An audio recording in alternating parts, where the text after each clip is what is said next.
Mesdames, Messieurs, bonsoir. Bienvenue sur Belgocam 21 TV. Au sommet de cette émission de Vue de la diaspora, la mission de l'ANOR sur l'étendue du territoire camerounais. La prolifération des circuits de boissons frélatées. La présence du formol sur les marchés camerounais. Pour cette émission, je reçois le docteur Victor Tchemchoua Tate, biologiste de formation et docteur en sciences biomédicales et pharmaceutiques de l'Université de Liège, où il a travaillé pendant 7 ans comme chercheur et ensuite comme expert qualité dans le secteur pharmaceutique. Aujourd'hui, il occupe la fonction de Senior QC Quality Manager chez GSK Vaccine, spécialiste en lien avec la qualité des produits et services et développement et la production pharmaceutique. Monsieur Victor Tate, bonsoir. Bonsoir, monsieur Guy-Ekwala. Pour conserver la viande et le poisson ou accélérer le mûrissement de certains fruits, des commerçants camerounais n'hésitent pas à utiliser du formol, une substance reconnue cancérigène, de quoi mettre en péril la santé des consommateurs. Comment cela a pu se produire?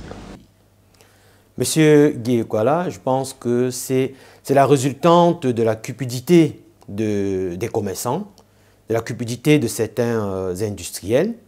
Il faut savoir avant toute chose que le formol, qui est le nom plus ou moins largement connu, est du formaldéhyde. Donc c'est un composé carbonique de la famille des aldéhydes qui est largement utilisé plus pour des besoins de désinfection, des besoins de conservation, et jusqu'en 2017, en Europe, on l'autorisait aussi pour la conservation des aliments.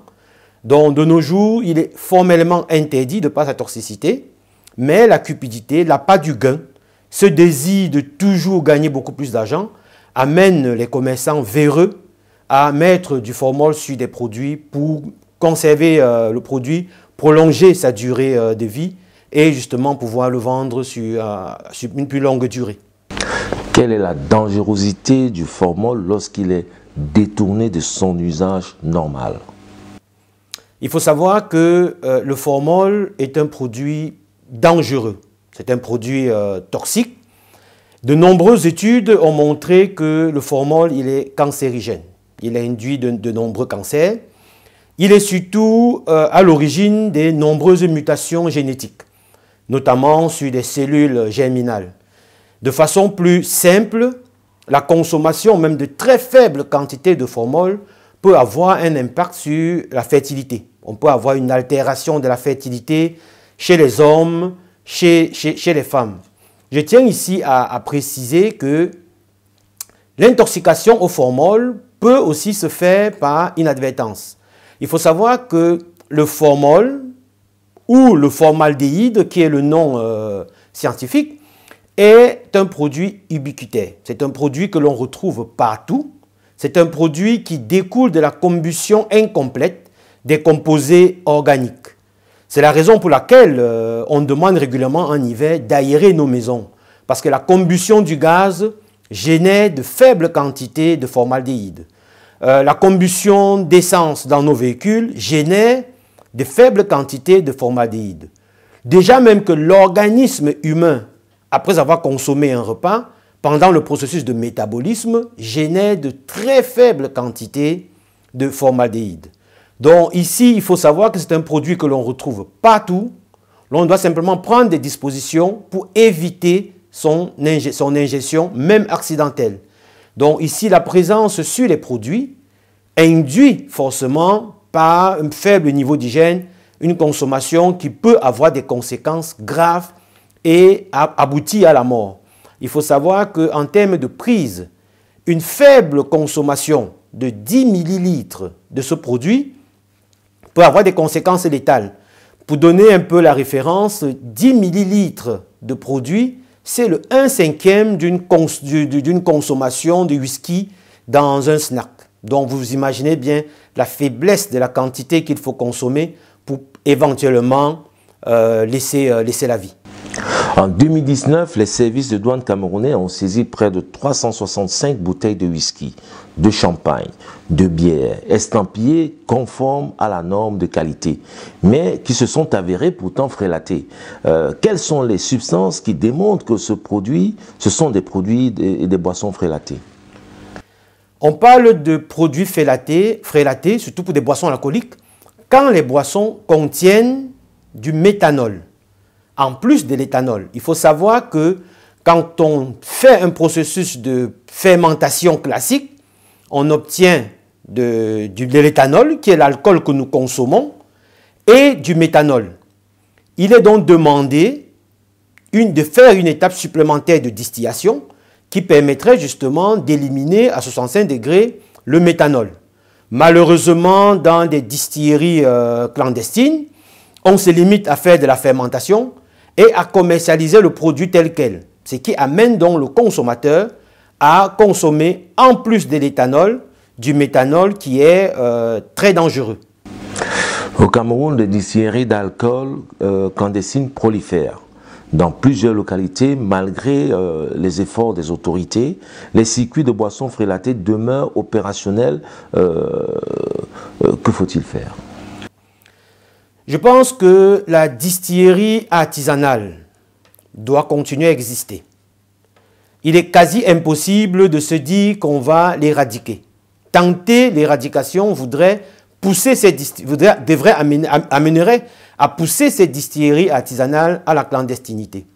Moi, ce que je propose, c'est déjà, de les former au processus de distillation, qu'après l'étape de fermentation, qu'ils intègrent une étape de distillation pour éliminer le méthanol et ne commercialiser qu'un produit alcoolisé contenant uniquement de l'éthanol. Ils devraient avoir donc la formation.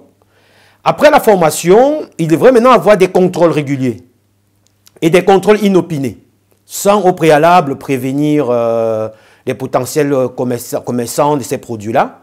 Des contrôles et également accompagner ces structures-là à une production de meilleure qualité. Je pense qu'on devrait justement, comme je l'ai dit tantôt, coupler formation, contrôle et, en cas de non-respect, répression. Cameroun dispose d'une agence des normes et de qualité en liaison avec les administrations et organismes publics et privés. Malgré cette agence présente sur le terrain, les circuits de boissons frélatées demeurent opérationnels, le formol inonde les marchés. Est-ce que la NOR dispose des moyens suffisants pour éradiquer ce fléau? Il me serait difficile de répondre de façon objective sur les capacités de la NOR à pouvoir combattre le fléau. Ce qui est sûr est que nous réalisons que sur le terrain, ces produits restent présents. Ce qui démontrerait en suffisance que les actions entreprises restent insuffisantes et ne permettent pas d'éradiquer complètement le fléau. Si nous allons sur le postulat que la NOR reste une institution publique, nous imaginons qu'en tant qu'institution publique, qu'elle dispose justement des moyens permettant d'implémenter leur politique. Maintenant, je vais sur le principe qu'en tant qu'institution publique, bon nombre d'agents de la NOR sont des fonctionnaires qui, par définition, ne sont pas forcément formés à la gestion de la qualité, ne sont pas forcément des experts qualité. Donc, même si la NOR a des experts qualité, je pense qu'un renforcement par des experts qualité indépendants, par des acteurs de terrain qui comprennent les processus, comprennent les rouages qui amènent justement à cette commercialisation non autorisée, permettrait justement à la NOR d'être beaucoup plus efficace et surtout de renforcer son pool de ressources et de compétences. Vous avez créé une structure B-Quality Consulting pour contribuer au développement de la culture qualité au Cameroun. De quoi s'agit-il concrètement? Effectivement, M. Guiekwala, nous avons créé la structure B-Quality Consulting pour répondre à un besoin. Il nous a été donné de constater, lors de la participation à un forum économique, que bon nombre d'artisans n'avaient pas une bonne connaissance de la qualité. Ce qui voudrait dire que même si ces producteurs avaient envie de se conformer aux exigences qualité, Ils n'avaient pas toujours l'expertise. Donc nous avons créé cette structure qui est un cabinet d'experts en agroalimentaire et d'experts qualité qui ont eu l'opportunité de travailler tant au niveau national qu'international pour accompagner non seulement les artisans, mais les producteurs déjà reconnus localement. Et cet accompagnement passe justement par la formation du personnel aux outils qualité, aux éléments qualité, à les accompagner à mettre en place un système efficace de gestion de la qualité, mettre en place des processus de production robustes, des processus validés, les aider dans le choix du matériel, le choix des équipements, les qualifier de manière à être certain qu'on atteigne les niveaux de performance escomptés avec ces équipements-là, parce qu'il faut savoir que beaucoup d'industriels au Cameroun achètent des équipements par mimétisme. On acquiert l'équipement qu'à le concurrent. Or, on n'est pas certain que les équipements achetés, qui sont peut-être identiques que ceux du concurrent, répondent à nos besoins ou à notre utilisation. Donc, c'est tout cet accompagnement-là que nous voulons apporter et surtout accompagner les structures à l'obtention des certifications nationales et internationales. L'échange avec de nombreux experts sur le terrain nous ont clairement montré que beaucoup de structures camerounaises ne parviennent pas à se faire certifier au niveau international. Beaucoup, pendant plus de 10 ans, n'arrivent pas à répondre aux exigences et des normes ISO. Donc ici, le cabinet B-Quality Consulting se propose justement de les accompagner parce que nous estimons que si une structure a le soutien de sa direction, si une structure a les ressources et les moyens requis, il ne faut pas plus de 3 ans pour obtenir la certification ISO. Comment comptez-vous apporter votre expertise à la société camerounaise, sachant qu'il y a des intoxications alimentaires récurrentes qui sont parfois associées à des empoisonnements? C'est vrai qu'il est de plus en plus récurrent d'apprendre qu'un Camerounais ayant consommé la veille un produit tout en étant dans un état de santé dit normal, se retrouve mort le lendemain et que très rapidement le raccourci soit fait et que l'on accuse les personnes avec qui il a partagé le moment de l'avoir empoisonné. Je pense que c'est dans la plupart du temps une erreur d'interprétation. Il faut savoir que beaucoup de personnes au Cameroun consomment des produits qui pour moi sont considérés comme des poisons. Ça peut être des produits que l'on consomme quotidiennement comme de la viande, mais mal conservés, qui deviennent toxiques et dangereux et dont la consommation peut vous être létale en moins de 6 à 10 heures de temps. Et bon nombre consomment aussi, comme on a parlé tantôt, des produits frélatés qui sont des poisons. Le méthanol est un poison. Ça doit être suffisamment clair. La consommation du méthanol peut vous amener à perdre la vie. Et comme on le sait très bien, le méthanol est clairement identifié comme un poison et proscrit à la consommation humaine. Pour les PME et les industriels, la norme ISO rapporte financièrement. Comment pouvez-vous accompagner ces PME et ces industriels vers l'obtention du label ISO? Nous, en tant que cabinet d'experts qualité, si nous sommes sollicités par une PME locale, la première chose que nous ferons, on organisera un audit d'état des lieux.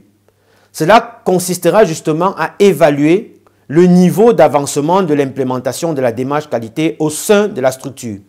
Une fois que cet état des lieux sera fait, on mettra alors un plan d'action sur pied qui permettra d'entrée de jeu de s'assurer que le bâtiment est construit, que les locaux sont agencés pour pouvoir permettre un flux correct tant de matières, de personnes que de matériaux, s'assurer que les équipements qui ont été achetés conviennent à l'utilisation, qu'ils sont qualifiés, s'assurer que les processus mis en place sont des processus validés, robustes, qui sont répétables, et alors s'assurer que le personnel qui est censé travailler est suffisamment formé.